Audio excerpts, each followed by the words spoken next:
Hey folks, Lauren Riddick and our Homes and Loans podcast. We're making a difference through collaboration, and I am very excited about having not only Miss Jamie Dulany, but she is my cousin.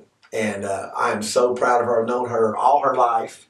And she's also an honorary all-star of the Stars of Tomorrow basketball camp. No big deal. And man, it is a big deal, right? But man, I love her, and I'm so thankful that you come in today. Thanks for having me. Yes.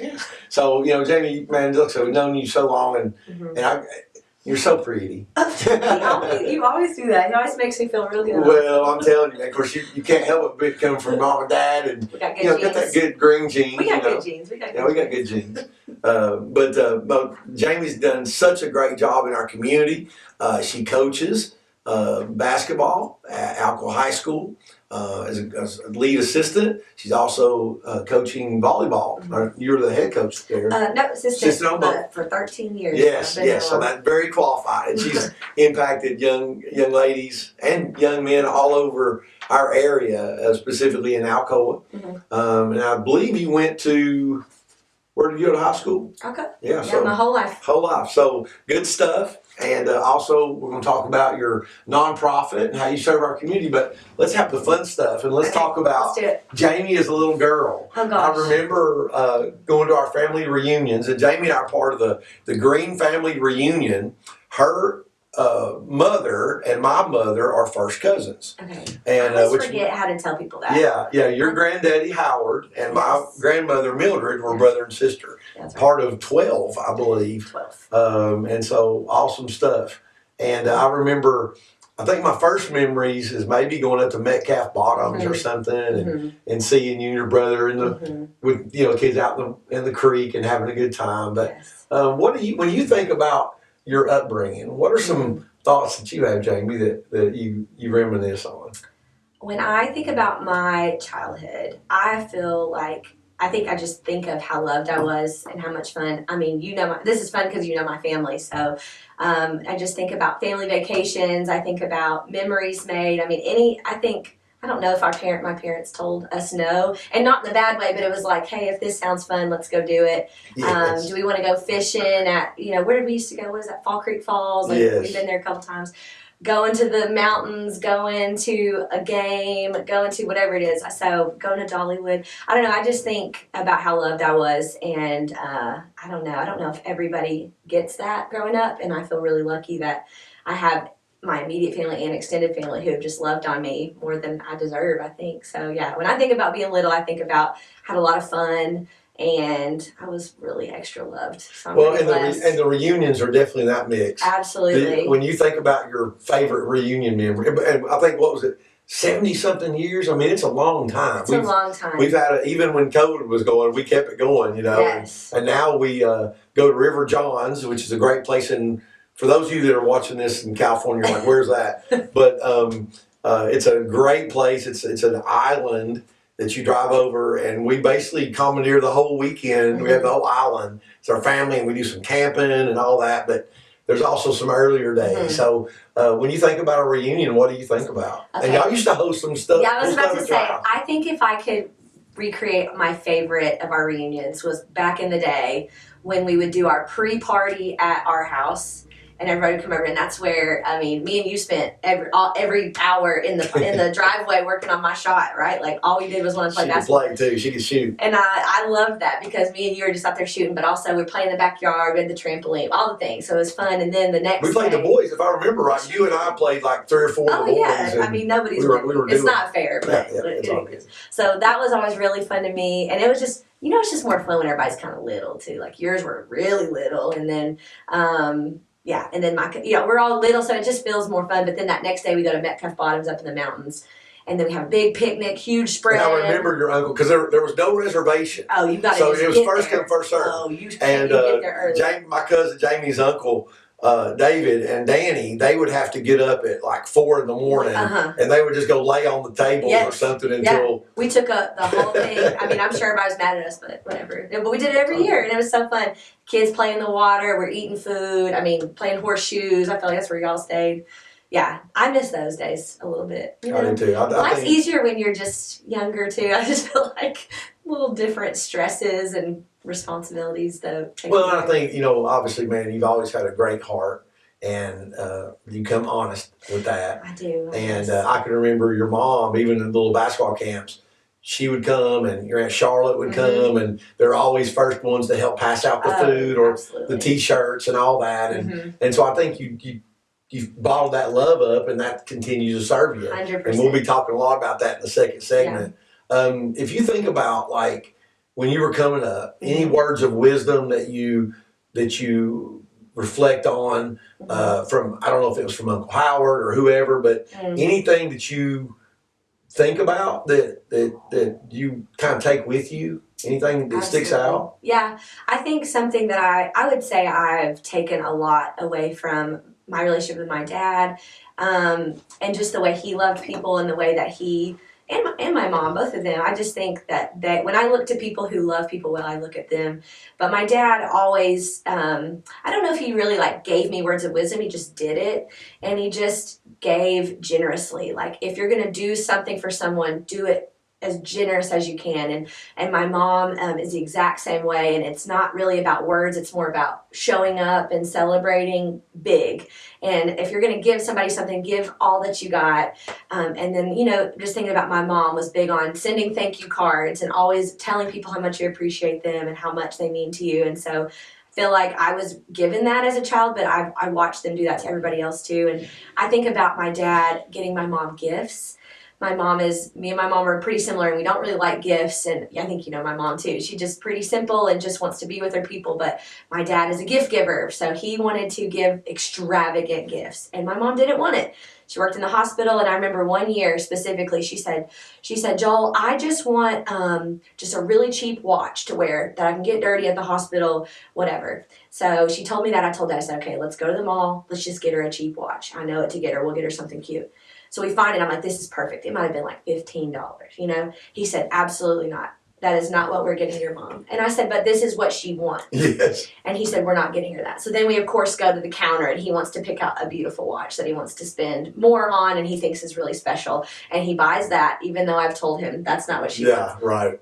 But that is what he thinks about my mom, and that's what he wants to get her. So he buys her this watch, and she opens it, and she loves it. And then, of course, she's like, later to me personally, just is like, I cannot wear this to the hospital, so I will have to still go get one.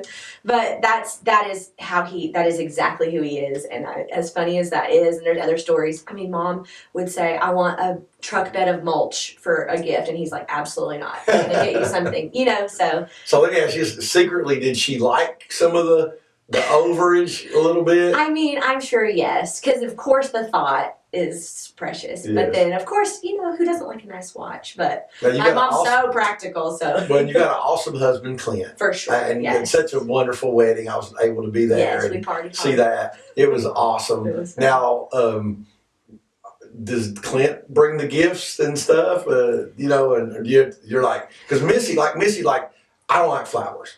Okay, she's like, I don't like flowers. I didn't know that. She's like, I don't like. But like when Lucy has a little boyfriend, he'll bring flowers. Of course. He'll bring a flower for her. So sweet. Yeah, but she likes it. I'm like, you know what I mean? Probably because he's a kid and that's so cool. Maybe, but I'm like, what about Dave? Yeah.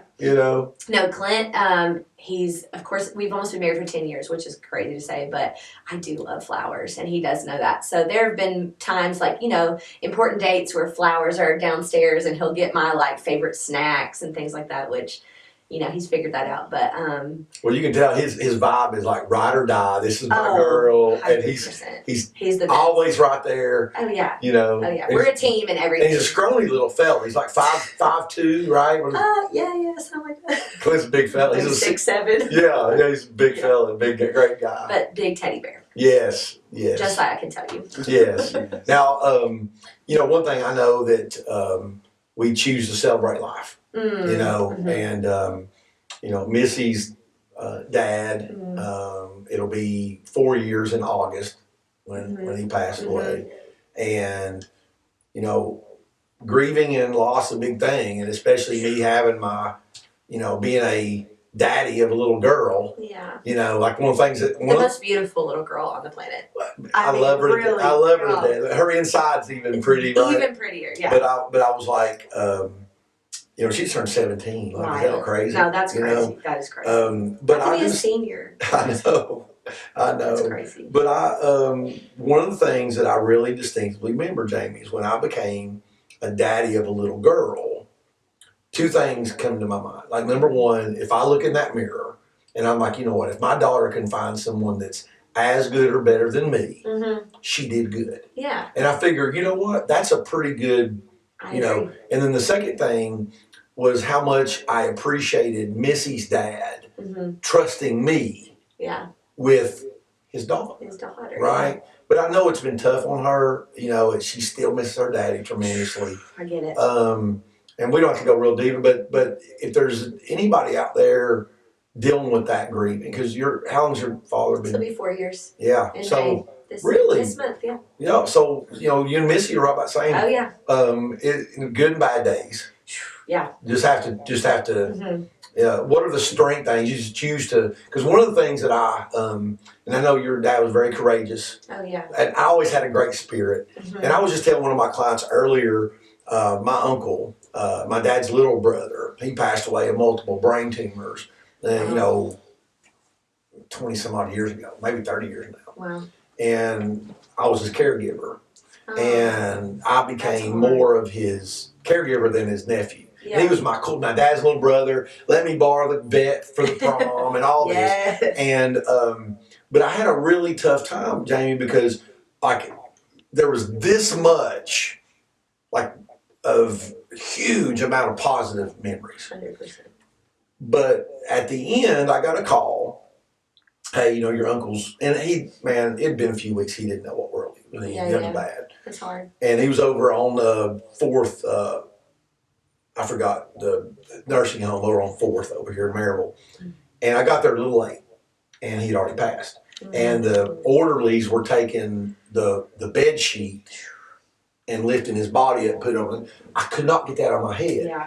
I'll say but I was there. Yeah. And then I heard something that was so revolutionary to me that I share, is that instead of thinking and it's definitely not the same, but in the Bible, back where it has, is it Meshach, Abednego, all the three. Didn't even smell smoke, right? And correct. They opened the door and the guard burned up, Yes. Well, not that, because that was protecting, the Lord protected them, but that amount of heat was the positive cauldron of love of all the positive memories. For sure. So that's it. So there's no taking a memory and going, okay, well, that's a bad memory, and I go to this pot. Yeah. And go to this pot. No, there is no multiple pots. There's just one big one. Yeah. And because the majority of that is all positive, as soon as you get that one negative thought even close to the fire, it's gone.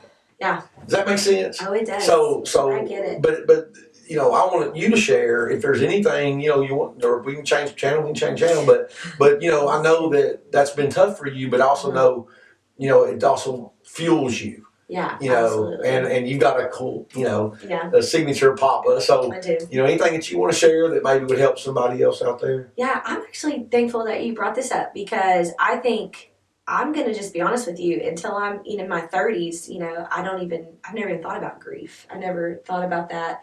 And I just didn't have to. And I had lost people, but it wasn't to the extent of losing your dad. The gaping hole. Yeah. And that's funny that you say that, because one thing that I realized, it's always in retrospect when you can be like, dang, I wish I would have known that before, and now there's holidays and there's big moments in my life or my brother's life or anything, and celebrations and exciting things, or even hard things, and there's a gaping hole because my dad filled rooms. I think you can speak to that, his laugh, he loves everyone, he is the most loving kind.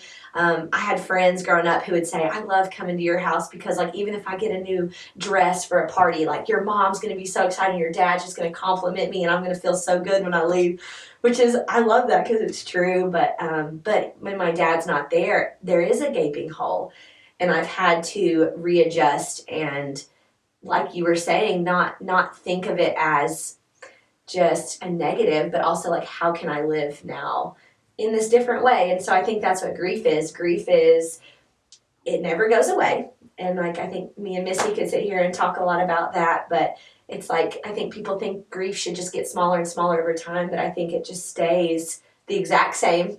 And you just learn how to live life differently, without that. So I would say something that I've learned specifically, and not on my own, I'm not wise enough to know this, but I have some incredible pastors and friends who have they told me, Jamie, I know your personality, and I know that you're going to stay busy, and I know that you're going to fill time with things so you don't have to feel things.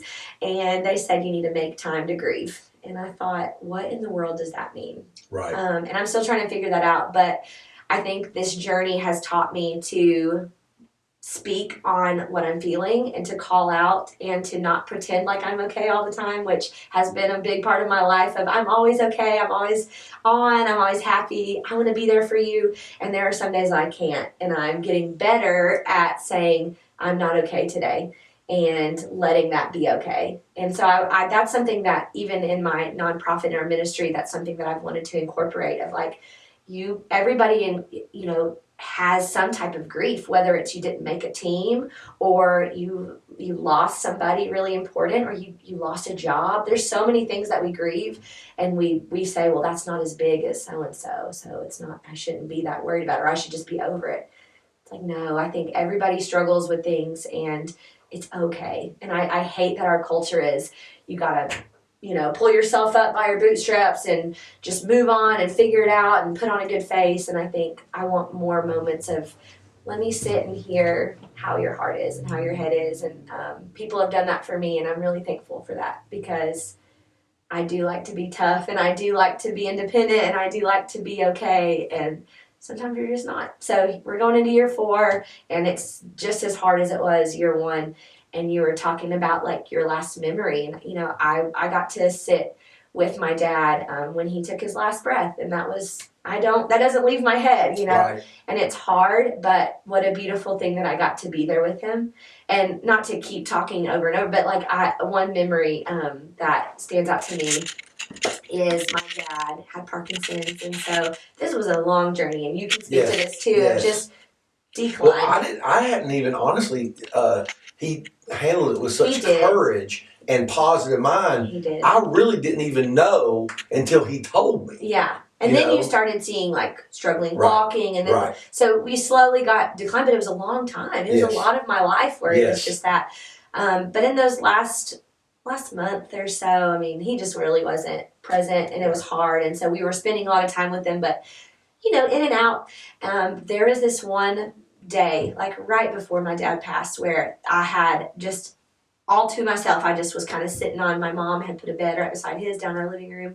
And I just sat there with him, and he had a full, like, several hours of clarity.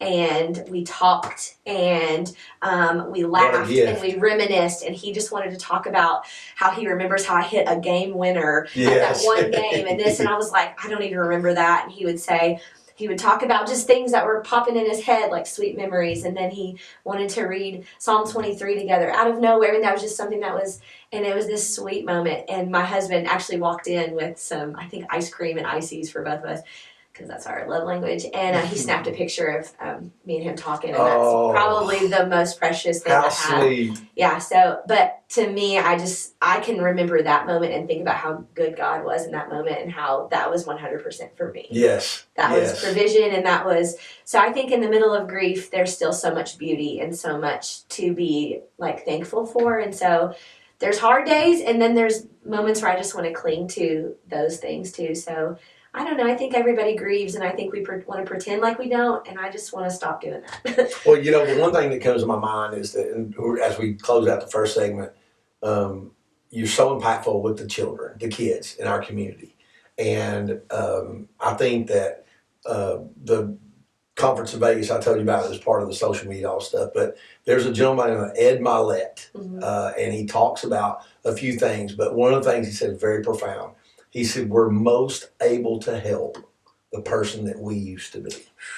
That's good. Yeah, that's we're most able to help the person that we used to be. It, yeah. So I just think about, we are in a fallen world. There's a lot of bad happens. There is. And there's a lot of attacks by the enemy on our health and different things. And to be able to be there and also know we were both very close with Hannah. Yeah. Who continues to give me strength. Of course, me too. And so these things, and my, I just had a little health scare myself, and it's like, you think about, okay, those that have gone before us, or how they dealt with it, or if they had a chance to stay around a little longer, and maybe they got to deal with this and this, but suck it up, Buttercup, man, let's go.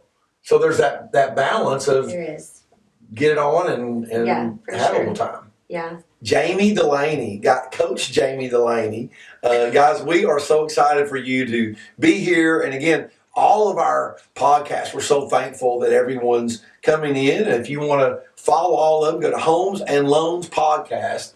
Instead of an and sign, it's A-N-D, HomesandLoansPodcast.com. And you can see the whole series. And we encourage you to share this with your friends and family, because we want this to impact the greater good. But we'll be right back with Jamie Dulany. I'm so excited to bring to you our Homes and Loans podcast series. It's something near and dear to my heart. I know it's going to make a positive impact in your life and someone that you know and care about. I encourage you to share this series with anyone that fits that description. I had the vision of bringing together like-minded people that are positive, that are forced for good, not evil, in different industries, different arenas of business, whether it's educators, entrepreneurs, attorneys, CPAs, financial planners, real estate professionals, and of course, mortgage professionals and beyond. This is just an amazing series. It's going to make a difference. And the idea is that we bring these folks together so that you can enjoy it and get something out of it. And we have 3 basic segments as our format. The first segment is where someone's from. Where were they born, and maybe some childhood memories that they carry to this day. Number 2, their business, how you might be able to reach them, maybe some tips and tricks that gives you a glimpse behind the curtain in what they do that can help you. And of course, how you reach them. And the third, I'm really excited about, because that's where the gold nuggets come in. Those nuggets that we all call on to get through adversity. We all face adversity. And we always ask the question, hey, how do you balance your professional and personal life? And we even ask a question, who'd you have coffee with? Some historical figure. But the main crux of it is, how do we get through adversity? How do you look at the glass half full and not half empty? And so many other things. So we encourage you to share this. You can go to HomesandLoansPodcast.com. And that's A-N-D spelled out, HomesandLoansPodcast.com. And you can see the whole series. Man, we hope you enjoy it. Share this with someone you care about. It's going to be great. Did the name All Are Worthy, did that come to you? Did you have like a list of 15 and you just like ask everybody, what do you think? Or that's it? So I did do that. Okay. But I have this tattoo on my arm. It says All Are Worthy. And I had that way before the thing. And I got that I wanted to get that tatted on my arm because I just think that's a message that I want everybody to know. Like, all people are worthy of all things of because a lot of folks, at 55, I'm still a young whippersnapper, but I have friends and I'll talk to, and it's kind of that old school of, well, they're not good enough. Yeah. Well, dude, none of us are good enough. None of us. It's just grace and mercy from the Lord above, and that's it. Just have to accept that and accept the gift of salvation, and being there. And you're right. I mean, folks don't think they're worthy, and that's one of the biggest lies of the enemy. Yeah, and I think in the church world, I feel like we're both in the church world, and we've grown up in that. So, we've been blessed to have kind of heard some of those words and those terms, but there's a lot of people that haven't grown up in that, and they don't even know that. And some, unfortunately, are taught. Correct. Well, you're not worthy unless you do 100%. And that's 100%. And I think, just in our world, there's a lot of things that people are separated from others and less than and all this. And so in my brain, and the message that I want to stand on is that all people are worthy of all things of love and kindness and respect and forgiveness and justice and freedom, all the things. So got that on my arm. And as we were thinking of the name, I did talk to so many people, and they were kind of like really catchy, like, I can't even remember any example. But nothing resonated. And I was like, that's so lame. I don't like that. And I was like, I just want, when people come, I want them to know exactly what we stand for. And I was like, is that weird if I name it what I've tattooed on my arm? And they're like, no. So All Are Worthy, it is. But that is it. It's like, even if that's not very catchy, it's like, that's what it is. And that's it's very catchy. I think it's awesome. Thank you. I appreciate that. But yeah, it's just, we want to create a space for kids to grow in every area of life. And even if it's not in their faith, even if they discover that that's not what they want, we still want them to be so loved and cared for. And I think there's value in people, and I think I think Josiah is, I think I am, I think we're all products of our community, and the people who are going to make changes are the ones that come from the community. So it's there's a lot of people who say I'm called to this place or called to that, but man, it's the people who have lived and breathed and walked with and know people and have connections with people in those communities that are going to make a change for good, and so I want kids to know that they don't have to leave here and run away from Alcoa, but this is a really beautiful place that needs people to pour back into. And so I believe that. I love this place. I've been around for a long time, and I have been poured into by coaches and teachers and people in my churches and things like that. And so I feel like I have to give. That's all I want to do. So I wanted to create a space where kids could come, and that could be our culture. And is there any particular, either one of the biggest challenges that you have to deal with? Maybe touch on that, and then Yes. what would be a time where you had a big challenge and it was overcome, and you're very proud about that. Anything along those two lines that you want to share? Well, I think a challenge with even just serving students in this day and age is like they are busy. I mean, they are busy. And everything's pulling at their attention. Everything.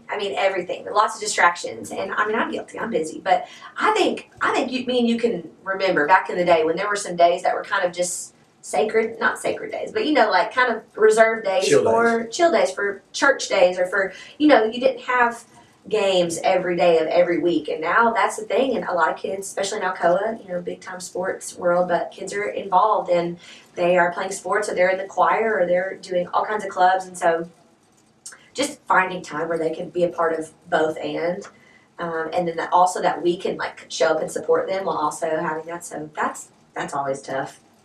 And just, I think if for your second question, when I think about, something that's been really hard is, I started a nonprofit, a 501c3, just from the ground up. And I think business owners and people who've had a dream and that have started something, man, it's hard and it's overwhelming. And you feel like I'll speak for myself. I did not feel like I was qualified enough to whatever. I was like, man, I don't know what all it takes Wearing to do so this. many hats. So many hats. I have to do all of these things. And some of these things I'm not really gifted in. Like, I'm really gifted in these, but some of these I don't even want to do. I'm not really gifted in. But, man, I think the reason I've been successful, and I think I still have a lot to learn and grow, but, man, finding people who have already done the work and who are doing the work that I see myself doing and asking all the questions. Like, I think one of my, something that I struggle with a little bit is just wanting to do it on my own, and I want to figure it out on my own, and I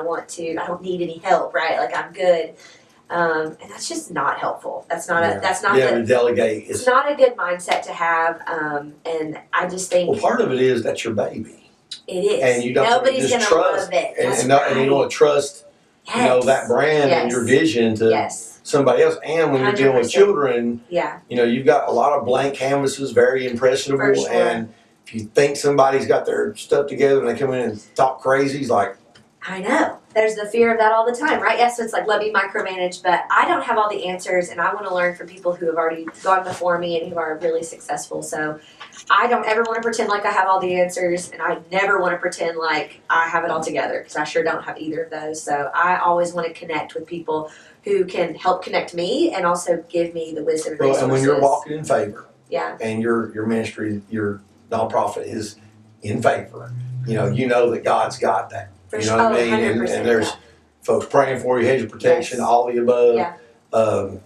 The ages. Let's talk about the ages and how someone, before we end the segment, what are the ages? What would be, if you could look out there and talk to a parent or someone in that age group, what do they need to hear from you that will have them want to come and hang out and see what it's about, and then how can they reach you? Yeah, okay. I want to serve high school students because I think high school you have a high school student, you've had two, and it's a really hard time in life because you are changing in a lot of ways, your personality, your interests, you're getting a little more independence, you're having to make some really big decisions, like where do I want to do when I grow up, where do I want to go to school, do I want to work? Some people become young parents. I mean, there are just so many things that you face in high school that you have to have community for, and you have to have people that will walk alongside you. It's a big reason why I love sports. Teams are incredible, but for some people that maybe don't have that type of community, we want to create the community. For how we don't have like middle school or young kids, my heart is with high school students, and we want to walk alongside them. And I did go to college, and I have other leaders and things who have done that. So even filling out FAFSAs, even filling out college applications or job applications, or any questions that just people need help with. We want to fill in those gaps wherever you need help. So we want to walk alongside you, help you be successful in whatever it is. And something else that will come with time, and this has been a part of the growing process of like, I want to do everything at once, but I need to do what we do well first and then grow. But I think when kids graduate from high school, the community aspect just drops completely. When you're a young adult, you need maybe more guidance than you did in high school, and you need more community, more love. But there's, churches don't really do a good job of that, and nobody, not just churches, but they're just hard to find positive community. So that's a really big part of my dream too, is to serve high school students, freshman through senior year, and then have some type of community. And we're trying to figure out what that looks like. But right now, that looks like just relationships that we have with ongoing relationships with people that we've known for so long and that went through our thing. And one of the most beautiful parts too about what we've been doing is that there have been a lot of people who have been in the all-over-the community or even past like youth group with me, and they want to come back and serve as leaders. Yes. And that's been the most beautiful part for me. And that's really probably where you're going to see the most explosive organic growth. For sure. Because they've already vetted out. That's right. Now they've got also a little bit of life experience. That's right, yeah. And all that coming back together is awesome. And they see value in kind of what we're doing, and so they've and if one hits the lottery or gets a big paying job, they can sow into it. Yeah. How can they reach you, Jamie? How can they be a part of All Worthy? Yeah, so we have an incredible website now. I'm going to throw out Makai Carter's name. He just recreated my entire website, and it is amazing. So go check it out, www.allworthy.com. www.allrworthy.com. Yes. Spelled out. Yeah, no, nothing else, just spelled out. But yeah, it's revamped. I do want to talk. I want to have conversations with people. Those who, I think I know my contact information is on the website. There's a way to contact me. Email. I have newsletters that I send out. We're on social media pretty regularly, mostly just to like highlight how awesome the kids are. It's not a whole lot of information. So how do they, now again, I'm learning. Mm-hmm. So is there like a social media, like what is the address? And you mentioned email, and Mm-hmm. Joe, when we produce this, I'm going to put that on for everybody. But yeah, so we have Instagram. We're really active on Instagram and Facebook. Facebook, they just put All Worthy in there. So I wish that I knew. I think it's all_R-worthy for Instagram. So at all_R-worthy, and then on Facebook it's just All Worthy spelled out. allrworthy.com. Yeah, check it out. Makai Carter, that's what he's. Shout out to Makai. Makai, he's the best. And all the great young leaders and folks and parents and high school students. I can tell you, without hesitation, you will absolutely get a positive blessing out of being a part of this amazing organization. And maybe you can give back once you get some positive out of it. And Jamie, thank you for the time. And I'm looking forward to our third segment. It's been awesome. Thank you. Hey folks, I just want to take a moment and thank you for looking at our podcast. I hope you're enjoying it. We truly have enjoyed putting it together for you. And I want to take just a moment to talk about the Lauren Riddick team, Homes and Loans. My mortgage practice has been going around for over 25 years at the time that we're putting this together. And I'm so proud of that. We've been able to help clients and referral partners all over the country. Texas, California, Colorado, Washington State, Florida, everywhere in between. And of course, our beloved home here in the East Tennessee Smoky Mountains area. I love helping our clients. Whether it's a home or a loan, we'd love to help you. Now, my mortgage practice specializes in traditional forward lending, whether you need VA, FHA, rural development, conventional, we absolutely can help you. But I want to take a moment to talk about something near and dear to my heart, the often misunderstood, wildly popular home equity conversion mortgage, reverse mortgage. Now that's available for folks that are 62 years or better, for yourself or someone that you know that you care about that needs to know about this amazing program. Whether you want to use it as a leverage point to give warm-handed gifts instead of cold-handed gifts, live more independently and make sure that you're not burdening your family, or just put together a line of access that you can use for down the road that has unbelievable benefits. love to share with you more about this amazing program. And just in short, how cool would it be to have an optional payment that did not have to get paid back until up to 1 year after you pass away or up to 150 years of age? It'd be pretty cool. Therefore, letting the house owe the debt and not you. It's been over 1 million facilitated since Ronald Reagan got behind in the late 80s, including my beloved parents, Jim and Edna Bennett. Hey, if you want to know more, go to reversewisdom.com. That's reversewisdom.com. There's a lot of good information. Or just reach out. We'd love to share more about this amazing program or some of our more traditional mortgage products. Of course, real estate as well through my lovely wife. All right, folks. Hey, we're back with Jamie Dulany. And man, Jamie, this has been great. Are you having a good time? This has been fun. Me too. We needed this time to catch up. I love you. I love you too. We needed it. So the third part, as we know, of our segments of Homes&LoansPodcast.com, and of course you can look at all the different ones, but the third segments are always the coolest. That's the gold nugget to me, because we all have to deal with adversity. Absolutely. No matter what it is. You know, we talked a little bit about, you know, having to deal with life after dad and all the other things, and of course as an athlete, you know, I feel like especially basketball, you know, we may not make every dribble, we may not make every pass, we're sure not going to make every shot, but that has nothing to do with being a solid, you know, producer in life, right? Yeah, you know, true. Getting on the floor and rebounding and boxing out and hustling, that has everything to do with life, right? Preach. So, you know, that's some of those things that, you know, we call on. But before we talk about some of the things that you use to get through adversity, how do you balance?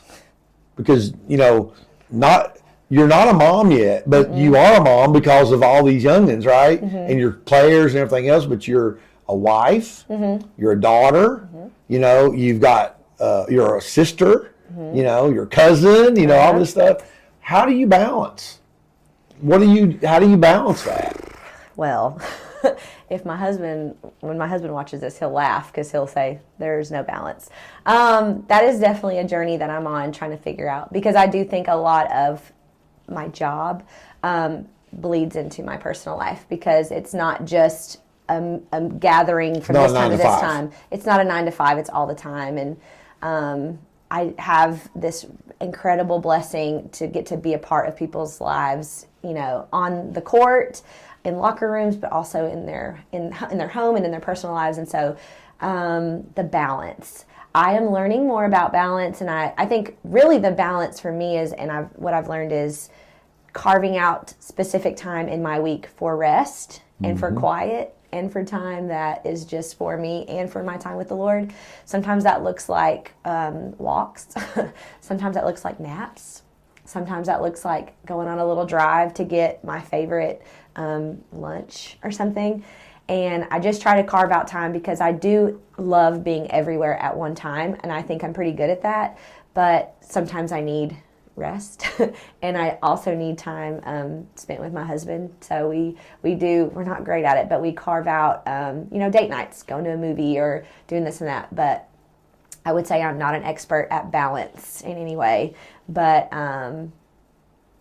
yeah, I think a lot of people ask me questions. They'll say, how do you do all that you do? And I'll say, or why do you do? They'll ask that. I'm like, because everything I say yes to, I love. I don't ever say yes to something I don't want to do. If it's something that I just don't believe in or don't want to do, I will say no. But man, most of the things I'm asked to do, I'm like, yeah, that sounds great. Well, I think you said earlier is that when you sense, when our first segment you were talking about, I believe when you said, hey, you feel that there's a time where you just have to shut it down. Oh, absolutely. You know, at that point. And then the key is being able to, like, the evolution is, okay, before I get to that point. Correct. No, you're right. That's before I get to that point. That's good. I'm getting better at reading myself in that too. And like I said, I mean, everything about me has changed since I lost my dad. And so I'm very much more in tune to what I need. And I think I'm able to say, today is, I need this more than this. So adversity. Yeah. You know, you probably share this with your players and everything all else. The time. And of course, it's different when adversity hits you in the face. It's like, okay, well, either I'm full of crap Because what I've been telling everybody, I'm going to walk the talk and do what I've been saying, Yeah, right? that's tough. Yeah, there's that's tough. But what do you do? What do you call on, Jamie, when you need it, when you just, and it's just on you? What do you lean on? What mindset, what words, what comes to mind that helps push you through that? Yeah, I mean, everything that I do is based on my relationship with Jesus. And, when you read scripture, it promises adversity. It says, you're going to choose this life with me. And that does not mean your life is going to be easy. It means it's going to be harder, probably. And so it says it's promised adversity, but then adversity creates good character and creates really good things in your life. And so it's like molding you for what's coming. And so that is a truth that I cling to. And there are moments where, and I guess overall, if I had to like rate myself on a 1 to 10 of how I handle adversity, I feel like I handle it pretty well. Especially on the outside, people are gonna, but on the inside, I definitely struggle a little more. But I think me and you talked before the cameras were rolling. We've all survived 100% of our worst days. And so we're still here, we're still breathing, we're still moving, and things are still going well. And so it's like, I have to cling to that. And also it's like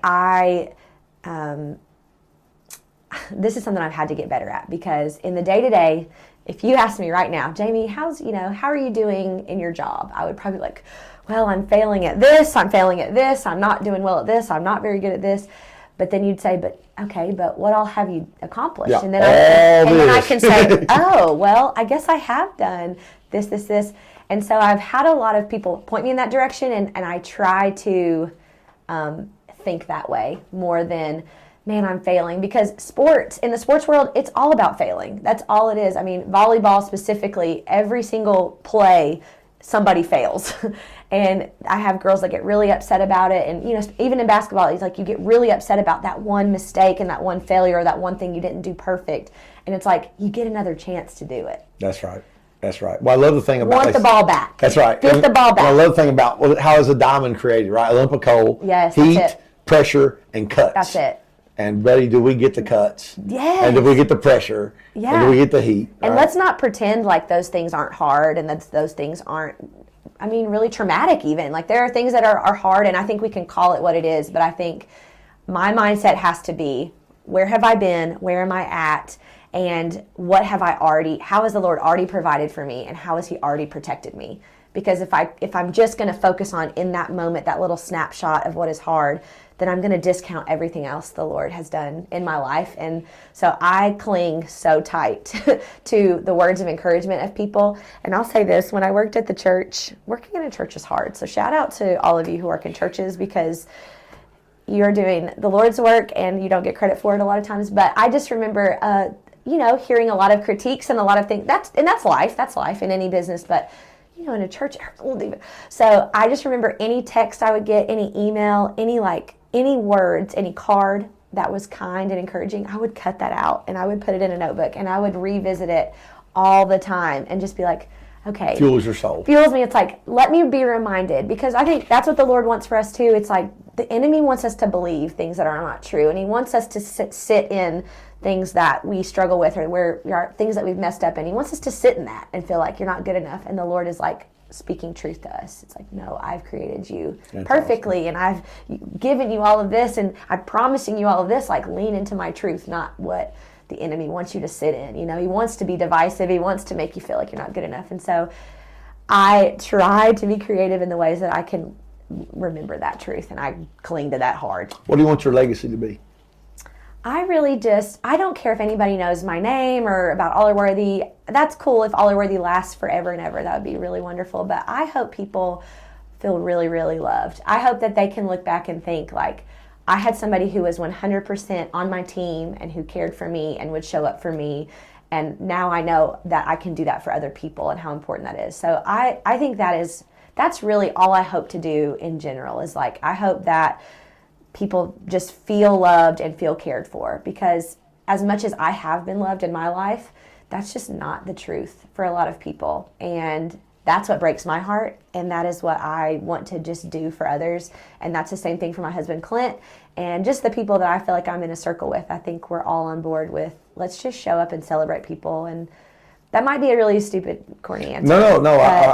Well, either folks get it or you don't. Yeah, Right. I mean, that's one thing about athletics. True. Awesome, and coaching is awesome. And I saw the recent.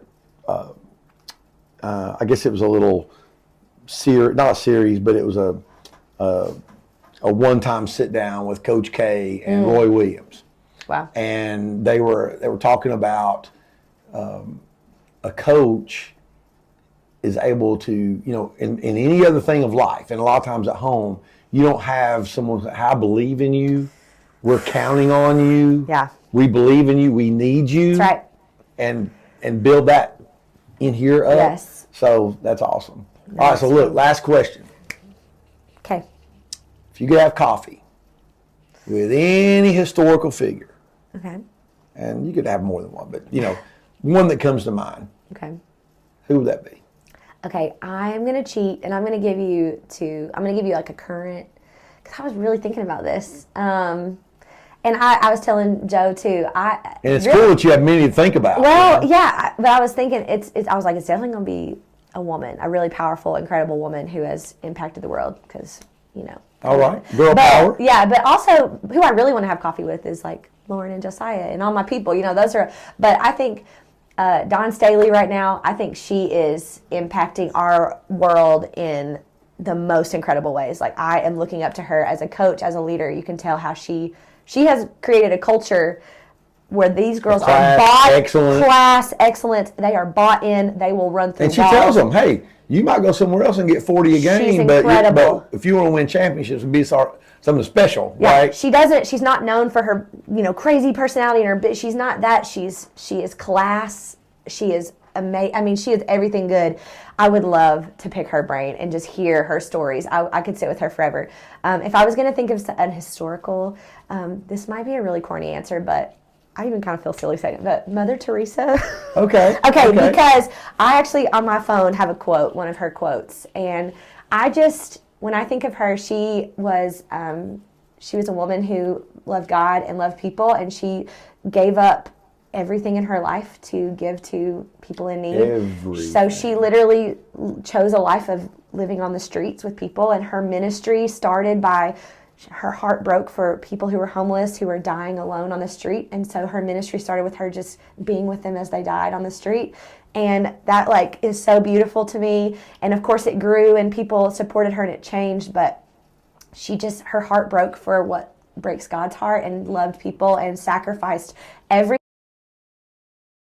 arguably maybe the most famous lady, if you sit and think about it. God, yeah. I mean, she's got to be all 5-time in all humanity. That's why I say it's probably a corny answer, but I truly just admire that, and I don't think I have that in me to be that selfless of I'm going to get rid of everything, live a life of just for others, and not a glamorous one, and not an easy one, but she had just had this heart for people who were suffering alone and didn't want them to suffer alone. I mean, I'm going to cry. That's a beautiful thing. This has been awesome. We have talked about our family reunions. We've talked about the Stars of our basketball camps. We talked about all the cool stuff. We talked about your vision for your ministry and what you're doing, some of the mindset and things you teach in coaching and everything else. Is there a good question I haven't asked you, or anything else that you want to share to the folks out there that just is on your heart? Ooh, good question. Yeah, I think I'm not. I think when I was asked to be on this podcast, I felt like I was gonna not do a good job because I don't know. I just felt like I didn't really fit the role that maybe you all were hoping to get on this podcast. But I guess what I would want to say and what I would want to encourage is that everybody can make impacts wherever you are. And so whether you are, I don't know, whatever you're doing, you make impacts. And my husband struggles. He works at a mortgage company, and he's incredible at what he does. But I didn't know he was in the mortgage business. Well, 21st Mortgage. Okay. Yeah, isn't that cool? Yes, it is. He doesn't love it, but I feel golly, man. See, I know, but he struggles because he feels like he's not in a place where he can make impacts. But at the same time, the impacts that he makes on his teams is incredible. And so I just feel like you don't have to be in some big high up role. You don't have to be well known on social media. You don't have to have the coolest of anything. I think if you love people well and you show up for people and you serve people, then you're making impact. So I just want to encourage everybody to have a mindset of that instead of how many followers can I have or how many views can I get or how many likes or how well known can my name be. It's like how well can I love people, and when you do that, you impact everything. Jamie Dulany. And normally I end with a handshake, but since we are family, We're gonna hug. give you a hug. Love you too. Love you. Thank you. Love you guys. 8 years. I've had my reverse wisdom for about 8 months. 12 years. 12 years. My reverse wisdom for 3 months. I've had my reverse wisdom for 4 months. I guess on about 5 months. I think it was 2013 or 2014. That'd be what, 11 years? 12 years? 11 years, but Bab, how long have you had your reverse wisdom? 2 years, I think. I've had my reverse wisdom for 1 year. And mine for 10 years. Reverse wisdom for 5 years. Hi, we're Bev and Fred Wagner. We came to Tennessee about 17 years ago, and Lauren was our go-to guy. He was dependable. He was helpful. He fixed everything. He was awesome to us, and we have been with Lauren for 17 years. In the last couple of years, we realized that we could get involved with this reverse mortgage, and we've been very happy about it. With our extra money, just last year we celebrated our 50th anniversary and went to Alaska without the financial worry of it, and it's been awesome. And Lauren's been awesome. We love them. So we encourage you to all come aboard. Okay, I'm Jerry St. Clair. I've had a reverse for about 10 years, me and my wife Mercy. It was one of the best things we ever did. Lauren and his team are great to work with. We've been able to live in our dream house for all these years because of this reverse, and I would do it all over again. Thanks.